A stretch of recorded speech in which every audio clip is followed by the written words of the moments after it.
यो वर्कशॉपनी गाईस. आता आपण आलो आहे पहिले वर्कशॉपमध्ये. बघू शकाल केवढ्या मूर्त्या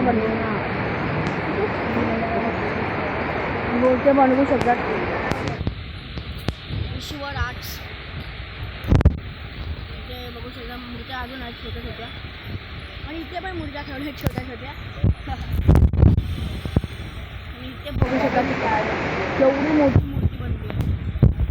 पण इथे आहे आपला खेतवाडीचा मोरया.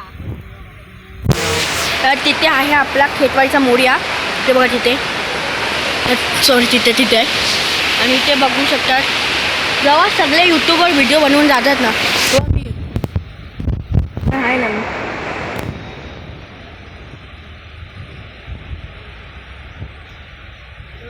काम चालू आहे.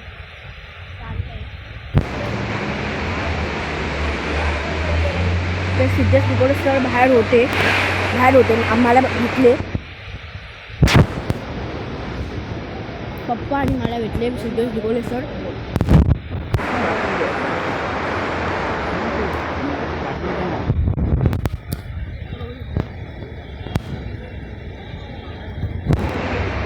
जे मूर्त्या आहेत हा बघू शकता खेतवाडीचा मूर्ती. हा वापस मला लागतो.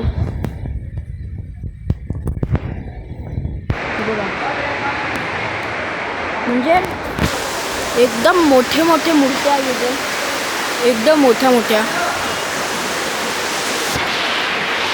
बघू शकता इथे.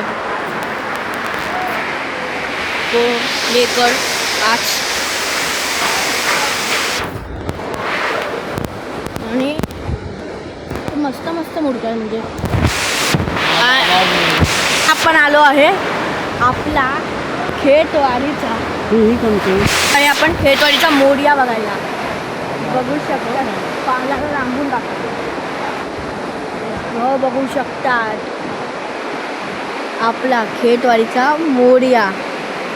एकदम विशाल. म्हणजे किती फुटाचा आहे हा? 30-40 नाही ना 40 जास्त झालं. हे असेल 23-30 असेल मूर्ती. आणि जी म्हणजे खूप मस्त मूर्ती आहे. एकदम कशावर उभी आहे ते अजून आपल्याला समजलं नाही आहे. ते बघू शकता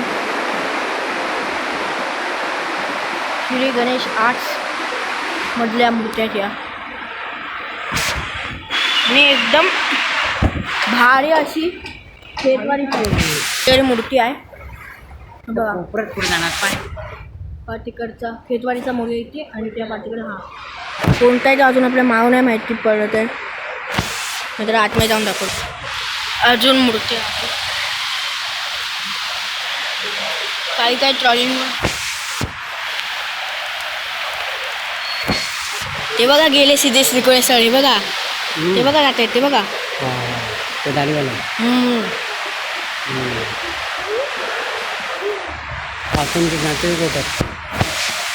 तर काही साधा माझ्या समोर गेले सिद्धेश दिगोळे सर. आणि इथे आहे आपला मालाचा विघ्नहर्ता पाठी. अजून ट्रॉले तर बघू शकता इथे आणि ट्रॉले.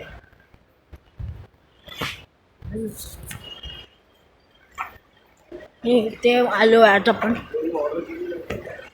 इथे अजून खूप बदलाव झाला आहे.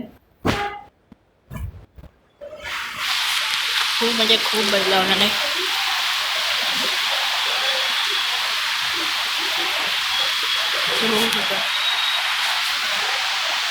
छोट्या मूर्त्या बनवल्यात खूप. आणि ही आपण बनवलेली तिच्या पाठीकडे प्रभाव पेशवा आर्ट्समध्ये आलो आहे आपण आता. हो का